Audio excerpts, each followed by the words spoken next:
friendly solvents for casting. What have you been afraid? So I'm Sneha Chede. I'm postdoc at the University of Kentucky, and I'm presenting for my colleague Shapodak.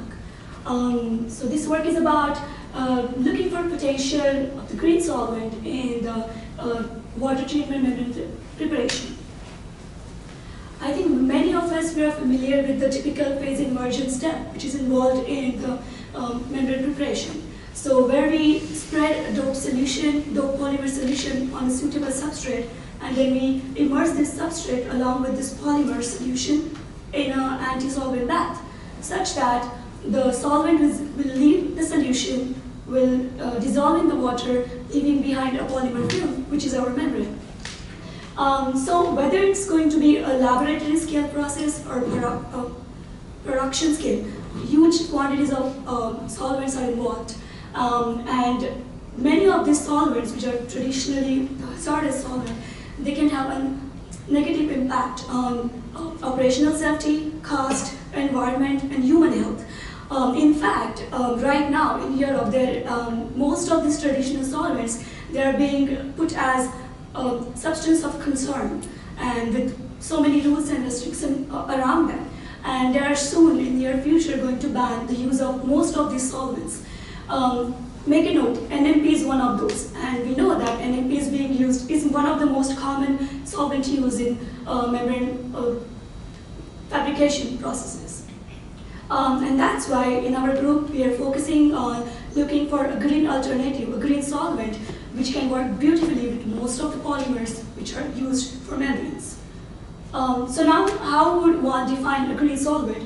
Obviously, it has to be derived from a renewable source to make it a sustainable route. Of course, non-toxic, non-volatile, most importantly, thermodynamic feasibility.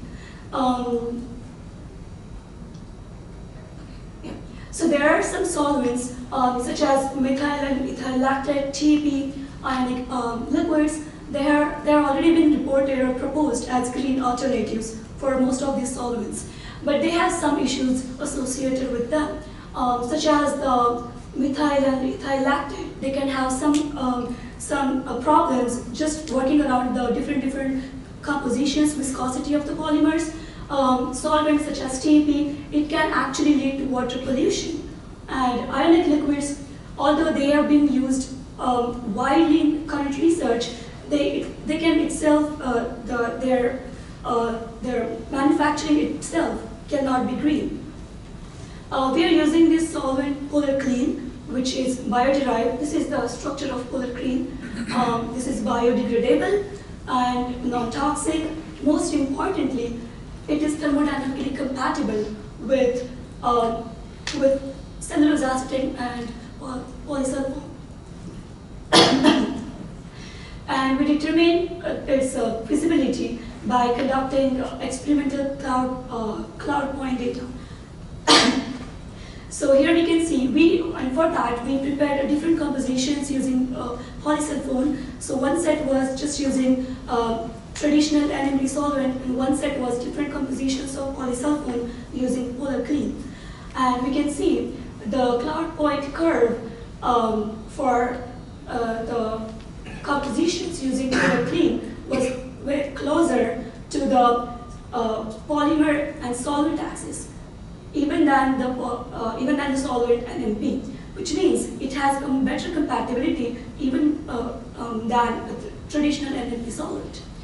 Going a little bit further, we casted membranes using Polar Clean solvent, and this is the cross sections of these membranes, which is pretty similar to the ones which you would get using traditional solvent. This is the beautiful channels for water or any sort of feed.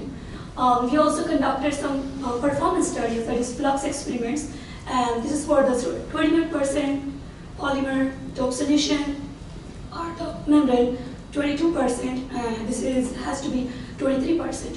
And this was conducted under 60 psi pressure. So these membranes works beautifully under pressure. These are the flux studies conducted using pure water.